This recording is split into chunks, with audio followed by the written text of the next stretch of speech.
दोस्तों मोटर के name plate पर लिखी हुई डिटेलिंग को एक एक करके समझते हैं। दोस्तों यह name plate AC induction motor का है। नेम प्लेट में सबसे ऊपर लिखा है सीमेंस, यानी कि यह मोटर सीमेंस कंपनी के द्वारा बनाया गया है। इसके बाद लिखा गया है ऑर्डर नंबर। दोस्तों ऑर्डर नंबर का मतलब होता है कि यदि आपको इस मोटर के किसी भी पार्ट को मंगवाना हो तो इस ऑर्डर नंबर से कांटेक्ट करके मंगा सकते हैं, या आप ऐसा ही दूसरा मोटर मंगा सकते हैं। इसके साथ साथ यदि आपको मोटर में किसी भी प्रकार का प्रॉब्लम आ गया हो तो इस पर कांटेक्ट भी कर सकते हैं। इसके बाद लिखा गया है ड्यूटी S1। दोस्तों ड्यूटी का मतलब होता है कि इस मोटर को आप कितने देर तक चला सकते हैं। ड्यूटी के अलग अलग टाइप होते हैं S1 से लेकर S10 तक, जिसमें S1 का मतलब होता है कि इसे आप कंटिन्यू चला सकते हैं 24x7, यानी कि 24 घंटा 7 दिन। S2 का मतलब होता है कि इसे आप थोड़ी देर के लिए चला सकते हैं। इसी प्रकार इस चार्ट में S10 तक दिया। इसके बाद लिखा गया है किलोवाट या HP। दोस्तों किलोवाट का मतलब होता है बिजली की खपत और HP का मतलब होता है ताकत, यानी कि ये मोटर 30 किलोवाट बिजली के खपत पर 40 घोड़े के बराबर ताकत देगा। इसके बाद लिखा गया है AMP, यानी कि एम्पियर। दोस्तों एम्पियर का मतलब होता है बिजली को मापने वाला इकाई। जैसे पानी को मापने वाला लीटर होता है, वैसे ही बिजली को मापने वाला एम्पियर होता है। इसके बाद लिखा गया है RPM। दोस्तों RPM का मतलब होता है रोटेट पर मिनट, यानी कि मोटर का शाफ्ट 1 मिनट में कितना चक्कर पूरा करेगा। RPM जितना ज़्यादा होगा मोटर की स्पीड भी उतनी ही ज़्यादा। इसके बाद लिखा गया है फ्रेम। दोस्तों फ्रेम का मतलब होता है मोटर का ढांचा है, यानी कि इस मोटर को किस डिजाइन का बनाया गया है। दोस्तों इस फ्रेम रेट से हम दोबारा हूबहू वही मोटर मंगवा पाते हैं।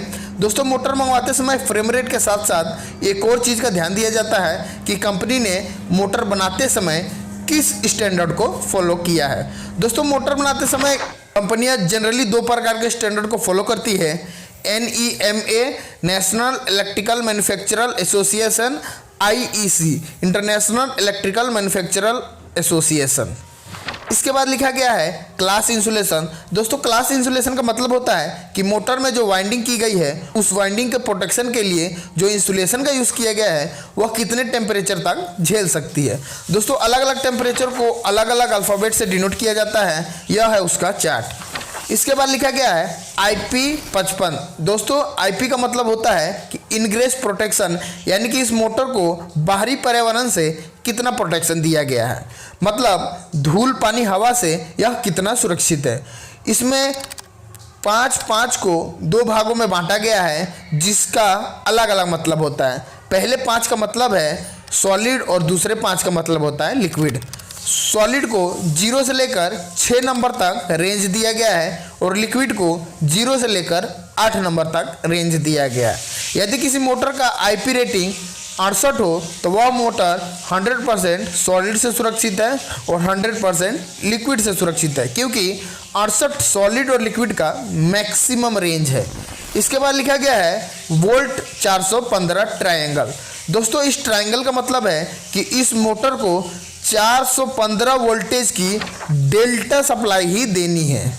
इसके बाद लिखा गया है ENCL ODP। दोस्तों ENCL का मतलब होता है इंक्लूजर, यानी कि इस मोटर के विंग पर यदि पानी घुस जाए तो कितना देर तक रुक सकता है। जनरली इन मोटर के विंग को 0 डिग्री से 15 डिग्री के बीच डिजाइन किया जाता है ताकि लिक्विड और जो पानी हो जल्दी से जल्दी निकल जाए। ODP यानी कि ओपन ड्रिप प्रूफ। इसके बाद लिखा गया है HZ50।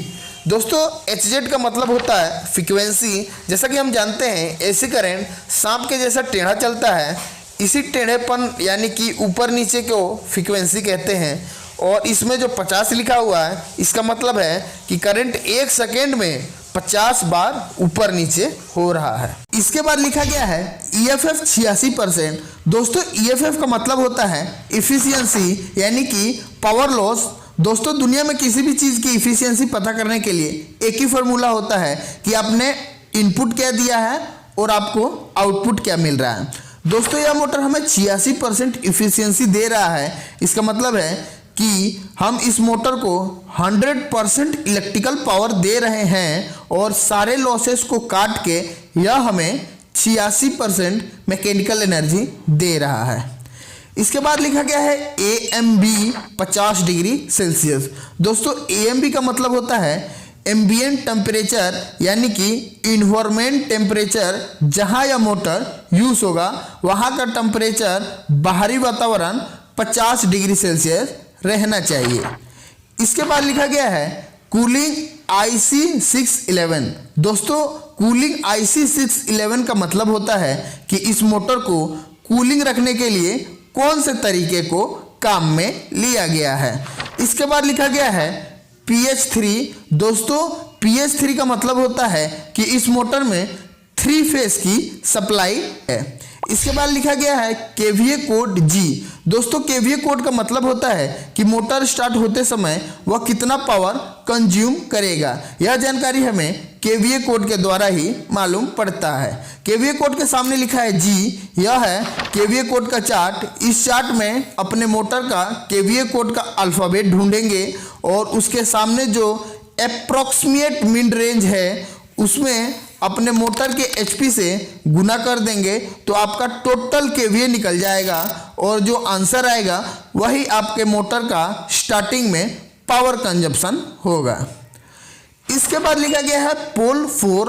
दोस्तों मोटर भी कई पोल के आते हैं, जैसे 2 पोल, 4 पोल, 6 पोल, 8 पोल। दोस्तों मोटर में जितना ज़्यादा पोलों की संख्या होगी मोटर की RPM उतनी ही कम होगी। जैसे जैसे पोलों की संख्या बढ़ती है RPM ड्रॉप होते चला जाता है। इसके बाद लिखा गया है सर्विस फैक्टर। दोस्तों सर्विस फैक्टर का मतलब होता है कि हमारे मोटर को ओवरलोड के कंडीशन में कितना तक चला सकते हैं, कितना मैक्सिमम लोड दें कि हमारा मोटर डैमेज ना हो। यहाँ सर्विस फैक्टर के सामने 1.15 लिखा है। इसका मतलब है मोटर हमारी 30 किलोवाट की है तो 30 किलोवाट गुने 1.15 बराबर 34.5 किलोवाट, यानी कि इस मोटर की maximum running overload capacity 34.5 kilowatt की है। यदि इस रेंज पर ज़्यादा देर तक मोटर को चलाया जाए तो जल भी सकता है। इसके बाद लिखा गया है ग्रीस यूनिरेक्स N3। दोस्तों इस मोटर में जो ग्रीस को मेंशन किया गया है उसी ग्रीस से इस मोटर को रीग्रीसिंग करना है। मोटर में दिए गए समय के अनुसार मोटर में 5800 घंटे के बाद रीग्रीसिंग का टाइम दिया गया है। इसके बाद लिखा गया है ग्रीस क्वांटिटी। इस मोटर में ड्राइविंग एंड पर 90 ग्राम ग्रीस लगाना है और नॉन ड्राइविंग एंड पर 70 ग्राम ग्रीस लगाना है। इसके साथ साथ इसमें कौन से बेयरिंग लगाना है वह भी मेंशन किया गया है।